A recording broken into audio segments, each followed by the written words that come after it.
Well, hello, Kaleidoscope and Puzzle Box family. My name is Gary Long. I'm one of the BCBAs with Kaleidoscope Interventions, and I currently work in the in-home department, but I've also been seeing quite a bit at our Rockledge location as well as our Palm Bay location. Today I'm going to be presenting our monthly parent training topic on generalization and maintenance. So let's get started.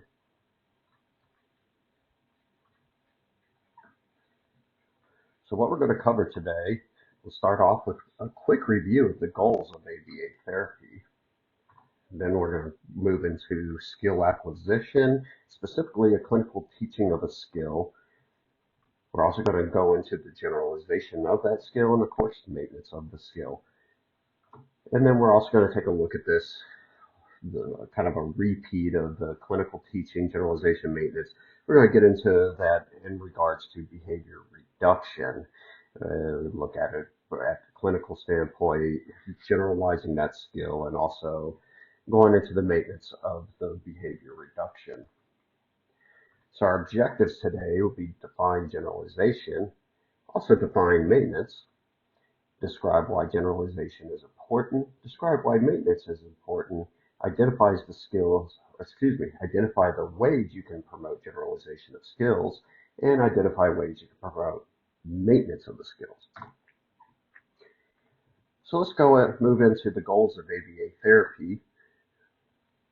Ultimately, our primary goal in ABA treatment is to teach our clients to live as independently as possible in the least restrictive environment in order to increase their overall quality of life. We also want to teach our clients socially valid skills. We also want to reduce rates of problem behavior to zero or socially acceptable rates. And ultimately our goal is to fade out of ABA therapy services. We don't want our services to last into infinity. We want our clients to operate independently, not need continuous ABA services, while maintaining low rates of problem behaviors, socially acceptable rates, and have those socially valid skills to survive. So how we achieve our goals is through directly teaching our clients in the clinical setting. This direct training trials, or DTT. We also teach in the natural setting, or at least attempt as much as we can simulate in the clinic through naturalistic teaching, or NET. We also teach our parents and caregivers to implement each client's programs in the natural environment. We also ensure clients maintain the skills that they have mastered, and that's a big one, maintaining the skills that they've previously mastered, because if the skills aren't maintaining, then what are they truly getting long-term out of ABA therapy? And then making sure that they can generalize the skills that they have mastered. And we'll get into what maintenance and generalization means here in a minute, but ultimately we want those skills to transfer from the clinical environment to the home environment, also out into the community or academic setting, depending on the needs of the particular child or client. So with that, we're going to move into skill acquisition. With skill acquisition, we start off with clinically teaching skills. These skills are identified by the BCBA through the use of formal assessments, direct observations, and reports from the caregiver. So you can think of intake. When you showed up for intake, we did all those assessments. That is exactly what we're doing. We also redo each assessment, typically 6 months. Every time we redo a treatment plan, we tend to redo or at least update the assessments, and to indicate the client's progress on those assessments, make sure that's nice and measurable. This is done every 6 months typically. I have seen some insurances want a treatment plan every 3 months, but every 6 months is the typical term. Skill acquisition programs are designed to directly teach clients new skills with specific set of targets to promote mastery, maintenance, and generalization of the skill. So those keywords, maintenance and generalization, is what is kind of the main topics of today's discussion. We are going to talk a little bit about mastery and what mastery is prior to moving into generalization and maintenance. And each skill acquisition goal is listed in your child's treatment plan. So for an initial treatment plan, typically it's 20 to 30 pages long. Your BCBA will have reviewed that document with you prior to you signing it, and then once you sign it, then that gets submitted to your insurance. So those goals and the skill acquisition programs that are identified through the formal assessments and everything, all of that's within that treatment plan. So you definitely want to make sure you're paying attention to that treatment plan when the BCBA goes over it with you, because all this information is in there for your specific child. So with that, we're going to move into what we consider mastery of a skill. Mastery criteria is determined, of course, by your child's BCBA on your child's treatment plan. Your child must independently demonstrate the target skill until they meet mastery criteria. And the key word there, independently, which means they can't have prompts or help to achieve that skill for it to be considered an independent trial. So they have to perform it, whatever skill we're trying to teach, independently up to our mastery criteria. So an example of a mastery criteria is we say 80% of trials for whatever session or a specific set of trials. I tend to like 5 trials, but different BCBAs have different standards. You must get at least 80% of the trials or above across 5 different sessions, and typically I write them as consecutive sessions. So you're talking if they're in treatment 5 days a week, that entire week they have to get 80% or above on whatever skill we're trying to teach them to consider it mastered. Once the child achieves mastery of the skill, it moves into generalization in the clinic. So I'm going to provide you a quick example of direct training trials within the clinic. For this particular program, we'll say it's a attacking animals program, with the target being the cow. You see the cow there on the right-hand side of the screen. Mastery criteria, 80% opportunities across 5 sessions. So how we would teach this, we present the picture of the cow. We ask, the child, what is it? Depending on where the child is in learning, we would use time delay prompts to achieve independent responding. So let's say it's a brand new target, first time we're teaching it to the client, we start off with a 0-second prompt. So how that would look is I would show the child the picture of the cow and say, what is it? And immediately give the child the answer. So it would sound like, what is it? Cow. And then the child would echo the response, cow. After a set of trials like that, and the child is actually responding to that echoic prompt or echoing the response that I give the child, repeating that response back to me, I would start delaying it to 3 seconds. So I would say, what is it? Wait 3 seconds. Cow. Then the child echoes back, cow.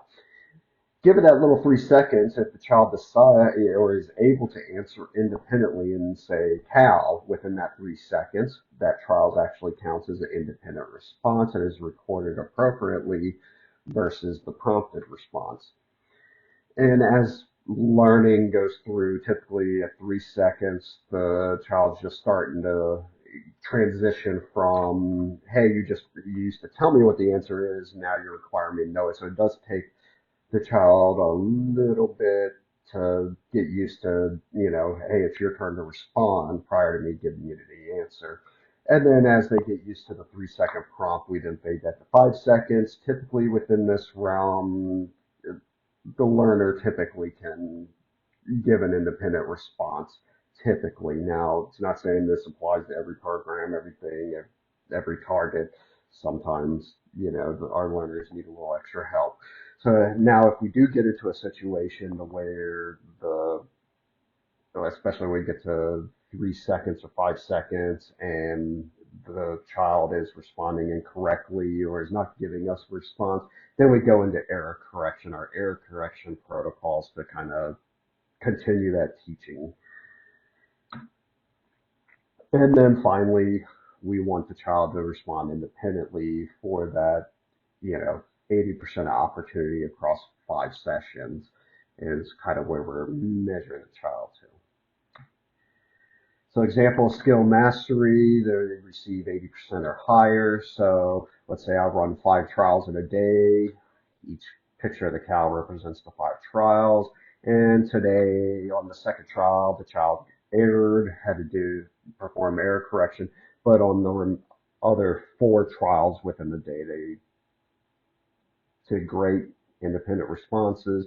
They get 80% for that day out of those 5 trials. Again, this is a daily average, so 5 trials missed one, 80%. We want that to maintain across the 5 consecutive days. So as you see on the calendar, the child achieved 80% or higher the 7th through the 11th. That means that skill is now considered mastered, or at least they met mastery criteria. Now, depending on BCBA, depending on the skill, depending on all that, could be completely different with your child. Even varies between different skills.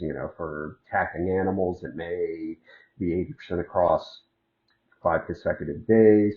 With another skill, we may want it more. We may want a 90% or even 100% for independent responding across that time period.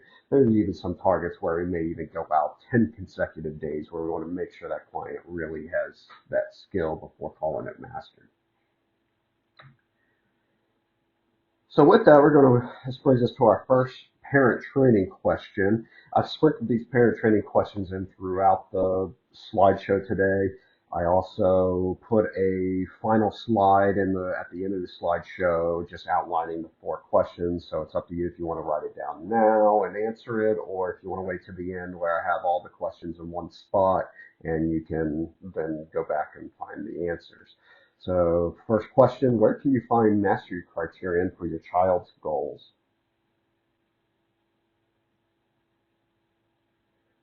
So now we'll go ahead and move on into generalization.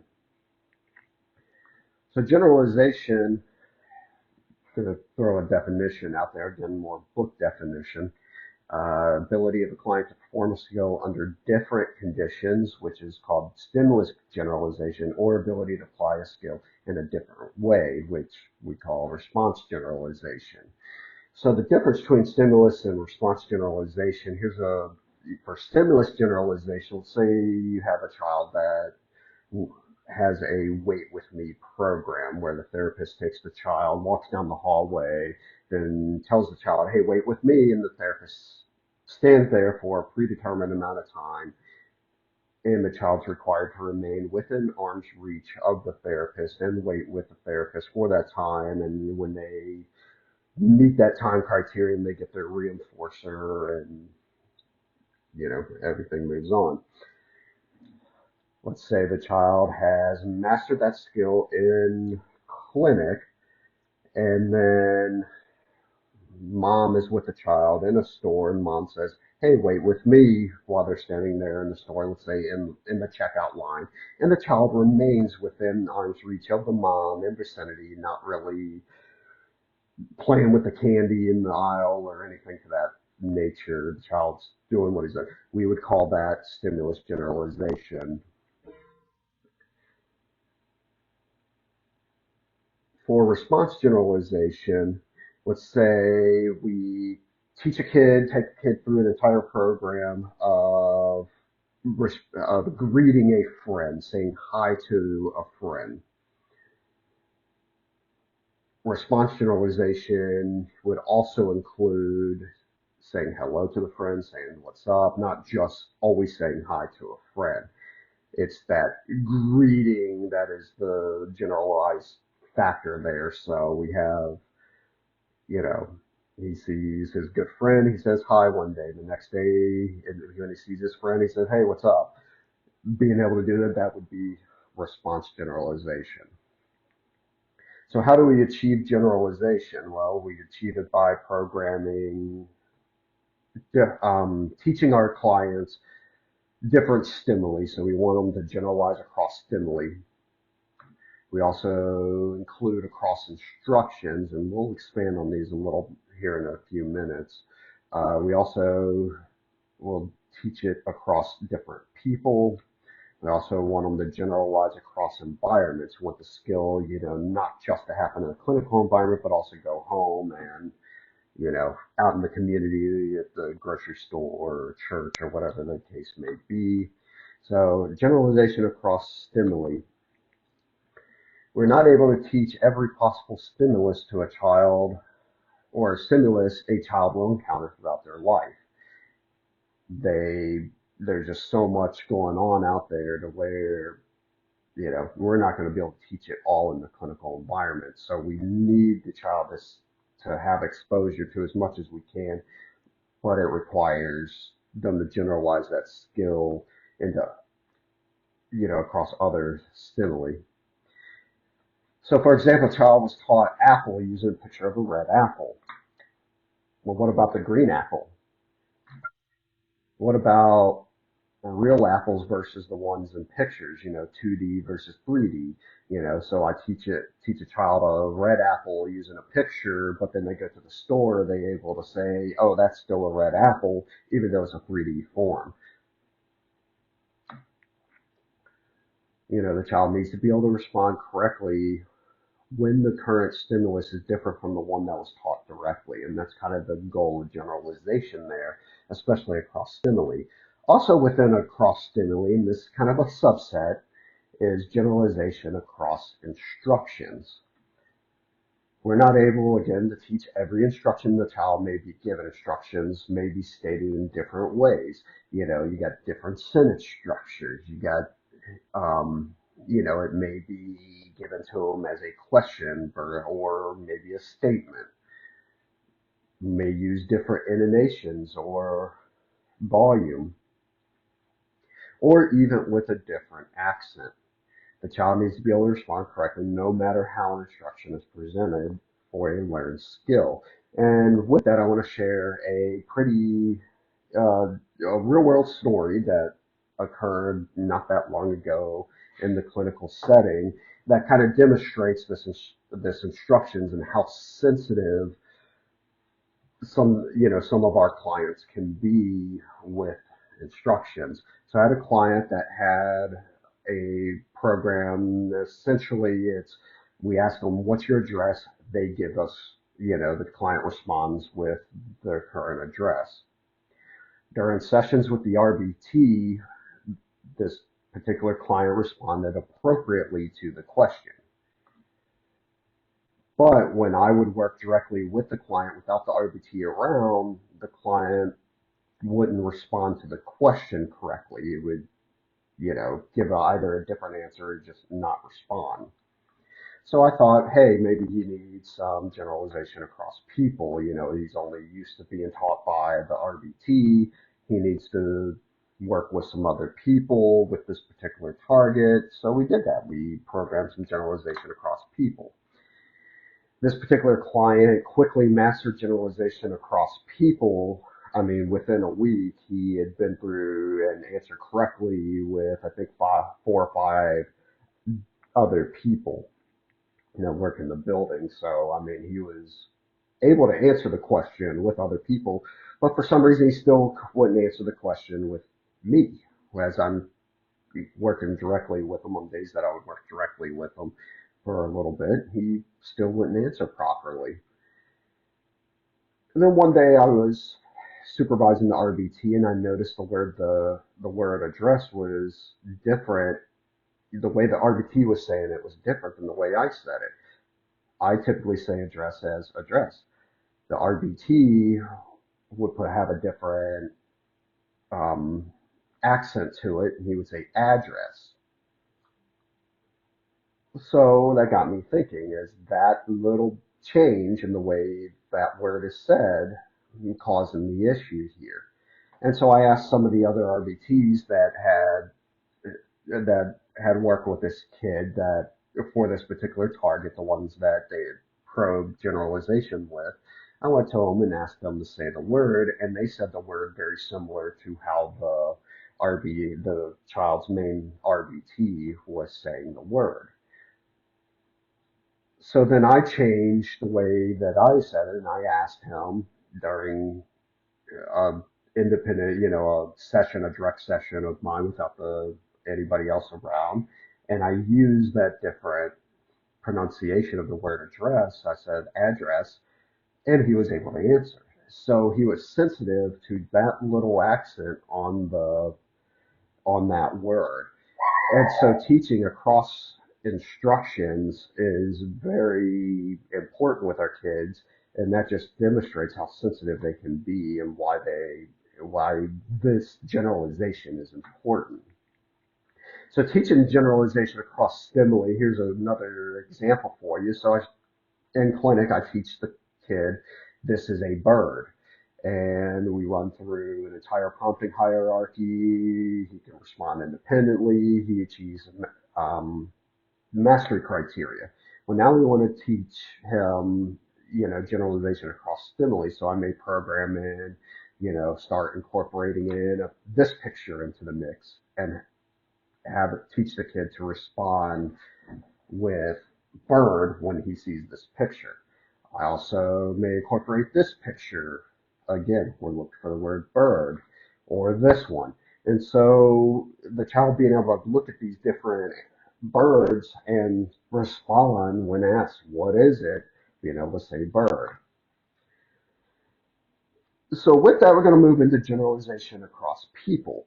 I know I kind of briefly mentioned it on the previous segment, just that across people, or at least I thought that one child's deficit was more across people instead of across instructions, and come to find out it was actually across instructions. So let's talk about what generalization across people are.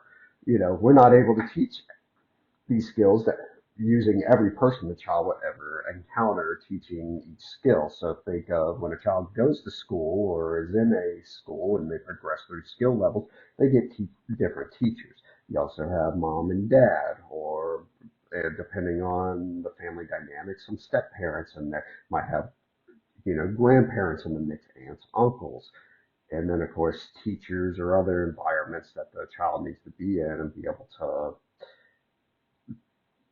respond appropriately when there's different people asking different questions, which is essentially what I just said there. So teaching generalization across people, I taught the kid that this particular picture is a bird, and the child can correctly and independently say bird. Well, teaching generalization across people, we also want when mom asks that same question to the child, that the child responds bird. Or when grandparents ask the child, what is that? He responds bird. And also the teacher. So moving into the next generalization across environments, very similar to across people. We want the child to respond in different environments. We can't teach the skill in every place the child will ever be. We can't teach the kid to respond appropriately when they're out in the community with the family. We can try and we can hope that it generalizes. And as an in-home provider, sometimes I do go out into the community with my families to um, try to help generalize the skills, but we can't be there for every situation the child may encounter, and they need to be able to respond correctly wherever they are. So again, going back to the bird example, with the child when they're in the park, and you point to a bird that's in the area and say, hey, what is that? And the child can say bird. Sometimes I have had clients that have, been out on the playground, saw the bird, and it just said, hey, bird, without even being asked. So that's that generalization across environments we want to see. When the child goes to the zoo and sees, some scene similar to this picture, we want the child to know that's a bird. Also we want the child in the classroom setting to be able to know what a bird is when a picture of a bird shows up. Now, with that, there are some obstacles to successful generalization. Again, skill only being taught by one person within our clinical environment at Rockledge, or some to an extent at Palm Bay, the child typically has a primary RBT that that child works with.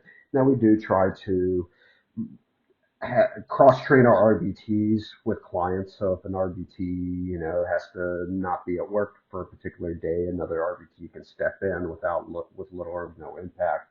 And also cross-training helps with generalization. So only teaching a skill, one person only teaching a child a skill just it hinders generalization. Also, only teaching the skill in one setting. If I only teach it in a clinical setting and don't teach it anywhere else, the child's not going to be able to generalize that skill. The skill only being taught with a single example stimulus, only one picture of a bird, and then we hope that the child knows what a bird is, probably is not going to work out too well. Or only using one instructional phrase. And I've already demonstrated with my example earlier how sensitive an instructional phrase can actually get with children. And then there's this thing called overgeneralization, which here's a quick example of overgeneralization. So we're trying to turn it into complete words, just show you via pictures. So I taught the kid this is a bird. The child learned every time he sees this is a bird. But let's say that the child sees this and then says bird, or the child sees this and says bird, or the child sees this and says bird. This is all an overgeneralization issue and something that, again, we can continue to address within the clinical environment. So why does generalization matter? Well, again, and this is a repeat because it is kind of redundant material here, we could teach every stimulus with every person in every environment, and we cannot teach with every instruction. So how can you promote generalization? You communicate with the child's BCBA about the skills that they have mastered. You continue training with your child's BCBA on how to correctly implement programs at home and in the community. You can implement your child's mastered and maintained skills across places, people, stimuli, and different instructions. And if your child's not generalizing, note how. Is it across people? Is it across stimuli? Is it across instructions? Is it across environments? So please, when you come to the BCBA and say, hey, the skill may not be generalizing, tell us as much information as you can. That way we can help correct that as the BCBA. So that brings us to parent training question number 2. What is one way you can help promote skill acquisition generalization?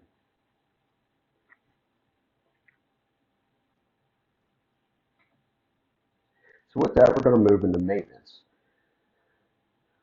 So maintenance is the ability of a child to demonstrate previously acquired skills over time and over durations in which the reinforcement has been thin below levels which skill is taught. It's a big mouthful, but a little shortened one here, the extent at which the child can still respond correctly after treatment for the skill is concluded. Essentially, if I teach a child that what a bird is, and the child's been able to generalize that skill to new environments, and then 6 months later, during the assessment, I ask, show them a picture, show them whether it be a picture or 3D visualization, or let's just say a bird out in the natural environment, and the child's not able to say that that's a bird when asked what is it, can't really say that skill is maintained. And so maintenance is kind of that long-term, maintaining that skill over that long term. Again, another reason that we want to keep going with ABA therapy. Our ultimate goal is to fade out, and we need the child to maintain that skill over the long term to know that this treatment is working. So how do we know that the skill is maintained over time? Well, you know, after we teach the skill in clinic, we present this task, occasionally to the child.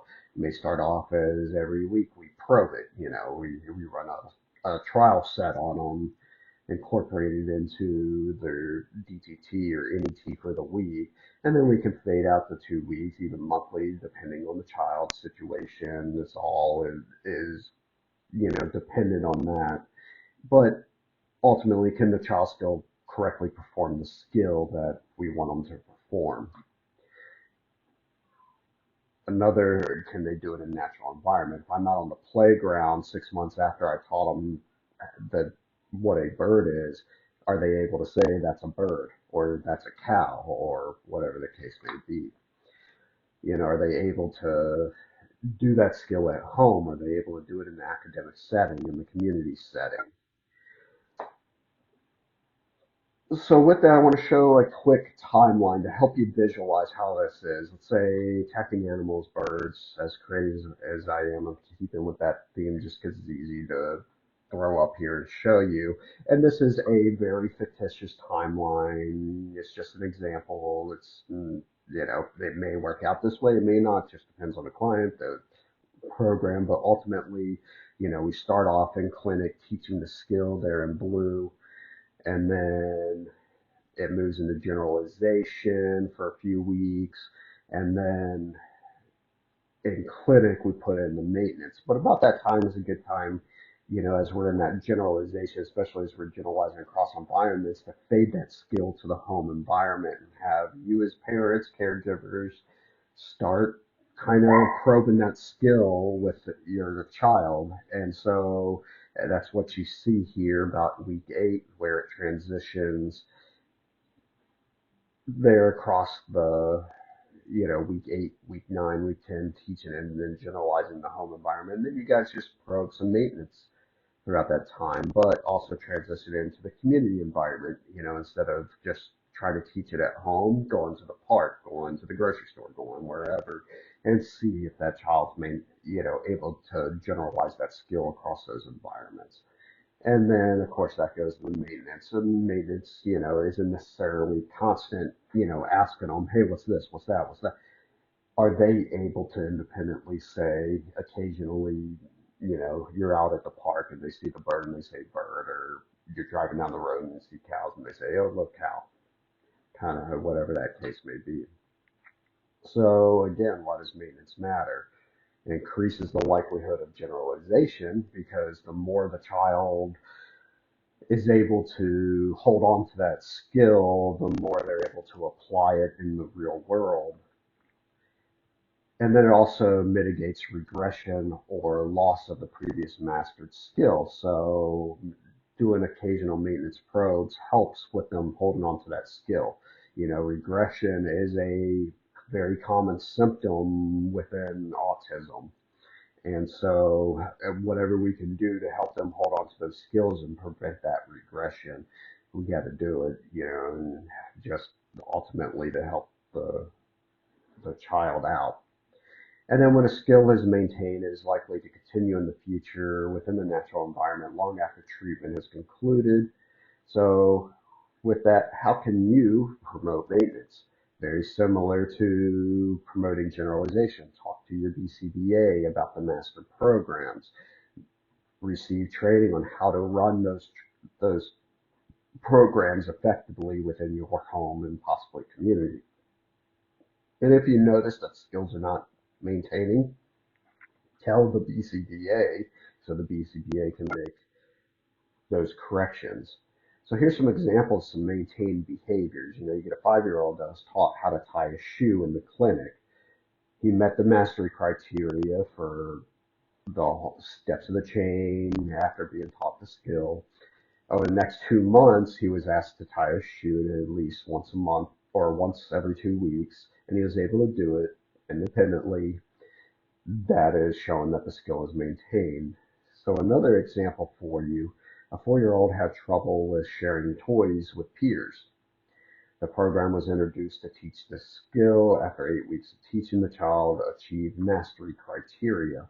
Over the next 3 months, the child's treatment team observed this child during play, and it's a very naturalistic kind of skill, so it really comes up when during play.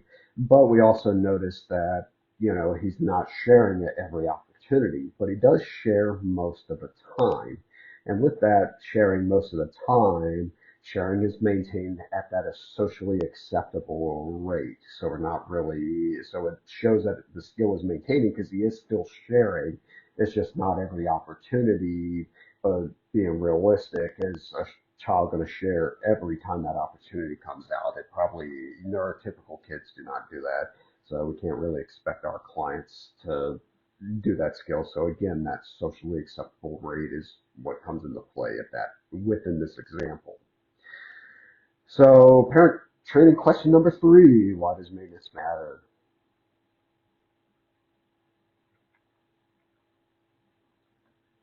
So I want to throw a little segment in here as to why insurance companies care about this stuff. It's not only the goal of me as a BCBA or other BCBAs to promote maintenance and generalization, it's also parents and insurance companies that have this goal as well. Insurance companies want to see the child skills are maintaining over time.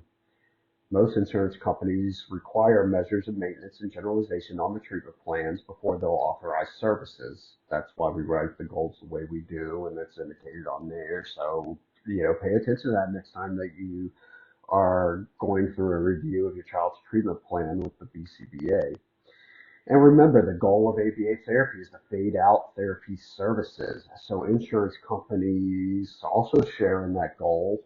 They want to see us working towards that. They want to see us maintaining, generalizing that skill to outside the clinical environment. They want to see us generalize or maintaining that skill long term, the child maintaining that skill long term, so we can fade out of therapy services. So with that, we've talked about how this whole maintenance, generalization process, teaching generalization maintenance occurs with skill acquisition. It's very similar with behavior reduction. Now, behavior reduction, these are your skills, your aggression and your elopement and your flopping, these behaviors that the child does that we want to correct, and it can be referred to depending on the BCBA and the terminology being used. It can be referred to as problem behaviors, challenging behaviors, maladaptive behaviors, many different terms for them, but typically these are the behaviors we want to reduce the child performing, especially elopement and aggression, or self-injurious behaviors, another good one there that we really like to target and reduce down. So reducing problem behaviors, the BCBA will write a BIP or behavior intervention plan that defines problem behaviors and protocols responding to that problem behavior. The behavior intervention protocols are designed to reduce the behaviors, promote mastery, maintenance, and generalization, just like our skill acquisition targets. So here's an example behavior reduction protocol. Let's say it's aggression, and the function that we determine is access to preferred items or activities. Our goal for this client is to engage in 0 instances of aggression across 20 consecutive sessions. So the protocol there: block each instance of aggression, wait 10 seconds, instruct the client to use functional communication to obtain the item. The way we tend to do it, or a common phrase, is use your words, and then provide the item after the client requests the item appropriately asks for that item, as opposed to engaging in aggression. So in this particular scenario, access to preferred items or activities is also a communications deficit, a functional communication deficit. And so in doing both of those programs in tandem like that is, teaching the client to properly ask for the item is lowering those instances of aggression in this particular example. So mastery of behavior reduction, again, mastery criteria is determined by the BCBA. It's listed on that treatment plan. It is common for us to have some smaller objectives within, especially with behavior reduction. The goal is to engage in 0 instances of aggression. Baseline average was 12 instances within a session is what we recorded, before we started treating the client. And then the client, so objective 1 would be the client engaged no more than 8 instances of aggression. Then once they maintain that, then lowers down the new target would be 4 instances, and then the new target be 0 instances, which is the final target, and meets the goal, and the program is mastered at that point. So here's another example of behavior reduction mastery. We're going to say flopping for this one, with escape as the function. And we'll say that the client will engage in 0 instances of flopping across 20 consecutive sessions as the goal. And so before treatment, the client engaged an average 12 instances of flopping per session. The function was theorized to be escape from demands. The BCBA implemented a reduction protocol of using 3-step prompting to return to see and complete demands. After 6 months, flopping decreases 0 instances per session for 20 consecutive sessions. So the client at that point has mastered that behavior reduction goal. Which then, once they master it, then we got to generalize it, just like skill acquisition. In fact, it's going to be very redundant with skill acquisition. You want the generalization to occur across stimuli, people, and environments. Behavior reduction across stimuli or instruction. The RBT has a timer. Timer goes off. RBT says, my turn, takes whatever toy the child's playing, and then they start DTT. This is, you know, what the child's used to with that particular RBT. We also want the same stimuli or the same behavior to occur when mom and dad say it's time to clean up and take a bath, or teacher says it's time to put away the toys and go to your desk. We want those different instructions, and so we will teach different ways of saying those instructions, within the clinical environment to promote that generalization, or at least we try to. And that's what we hope you as the parents, when it becomes your turn to incorporate this in home, that you're using those different phrases. You're not just constantly saying clean up, take a bath, or clean up, or my turn and take a toy. You want to say, use other phrases out there to trigger, hey, it's time to put the toy away and transition to something else. Across instructions, which is a part of stimuli. Let's say the child engages in aggression at termination of preferred activities. We reduced it in clinic by teaching appropriate behaviors to stop playing with the item and transition to another activity. Typically, RBT will say, my turn, it takes item away, or beeping timer indicates time's up, and then the RBT takes the toy away, they make that transition. And if that's all the child's been taught, what do you think will happen when the child hears, put your iPad down and go to the table, or it's time to put your toys away? Probably not going to work out too well. So behavior reduction across people, we want, let's say the child's engaged in aggression at termination of preferred activities. In clinic, the RBT is taught appropriate behavior when instructions stop playing with the item and transition to another activity. Again, common phrase that we use, my turn, takes item away, or a lot of RBTs like to use the timers and the beeping timer when indicated. Well, if it's across people, generalizing across people, and we've only taught this in clinic, what do you think is going to happen when dad says, put your iPad down and go to the table? Or mom says, it's time to put your toys away? It's really not going to work out well. Probably going to trigger some aggression. And so teaching across people, both clinic and then generalizing that to the home environment, is a very needed step within this behavior reduction process.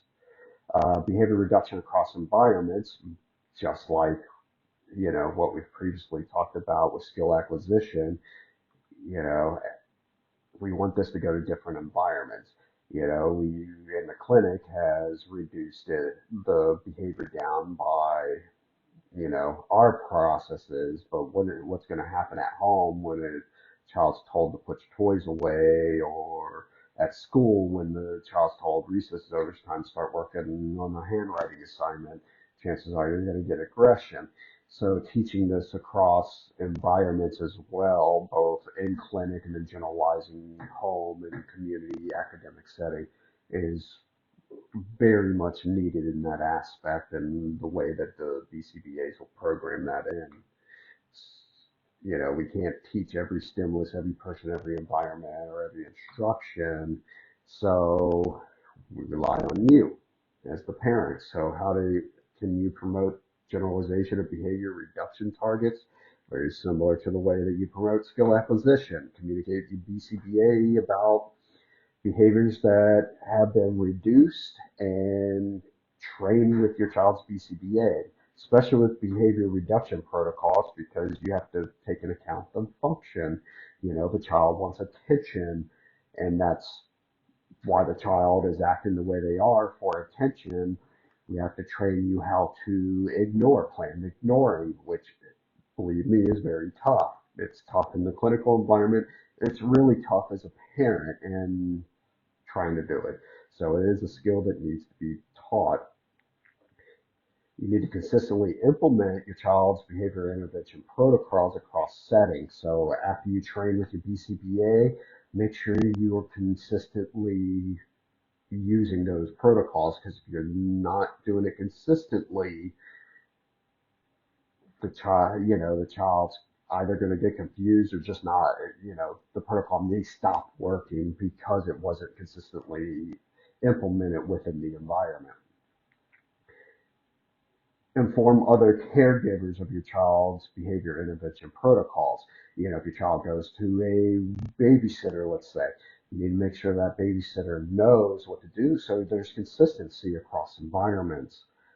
That way the child's exposed to that, um, to that intervention, because again, if it's not consistent, both in home and across other environments, it may not be as effective as it could be.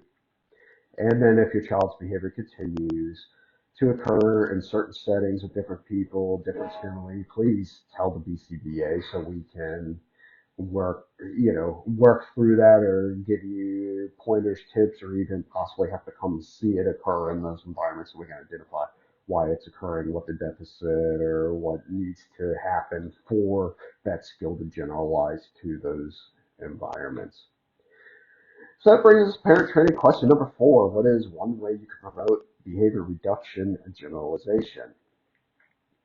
And then we get into behavior reduction maintenance. I tossed this little cartoon in here because we all seen a kid in the grocery store having a tantrum. When they're, whether it be the cereal aisle, or in this case, you got the sweet treats behind there. I see some donuts, cupcakes, and the child wants it. So we want these skills to maintain over time, so our kids stop doing that and actually ask appropriately and can maintain the skill, for essentially, hopefully, the rest of their life. Maintenance behavior reduction means problem behavior is no longer occurring, or is occurring at low rates over long periods of time. The behavior reduction increases the likelihood of being introduced to less restrictive environments and greater success and independence across settings and relationships. Again, that when you read that second bullet point there, it kind of ties back into our goals of ABA. Example teaching timeline, very similar to, in fact, the same as that graphic from the other one, just a different name put at the top of it. We teach the skill in clinic, we teach it, we generalize it within clinic, we hopefully transition it and generalize it to home, which eventually generalizes to the community, and then we maintain it. Now, for maintaining behavior reduction, it's more or less just keeping an eye on it. Does it occur? And if it does occur, why is it occurring? And so we can possibly have to put it back into treatment. We don't, it is still a kind of a skill, but it's what is maintaining that behavior is key there. So promoting maintenance, communicate with the BCBA about master behavior reduction protocols, receive training on how you can help maintain those programs at home in the community. And again, if you notice that it reemerges, come tell the BCBA, provide us as much information as possible so we can um, treat this and maybe reintroduce the behavior. It is not uncommon for spontaneous reemergence of a previously extinguished behavior, aka child was taught, we treated aggression, successfully lowered it, and then all of a sudden it reemerges. Very common for it to occur, and we just have to figure out why. Is it a community trigger? Is it something's changed, some environmental factor? Talk to your BCBA, give us as much information as you can, and so we can go from there. And inform those caregivers and other family members of what's going on with your child's behavior intervention plan. So with that, as we approach the end, today we talked about the goals of ABA therapy. We talked about skill acquisition, how we're teaching the skill in clinic, what generalization is, how you can help that with skill acquisition and the maintenance of that skill. We also talked about the behavior reduction, reducing that behavior in clinic, generalization, and maintenance of that behavior reduction protocol. And, again, the most important part, how can you help this process and promote the generalization and maintenance of those skills? So here's the 4 parent training questions that were asked throughout the slideshow. I told you guys I'd put this here at the end. That way you have it in one spot. Make sure you didn't miss anything.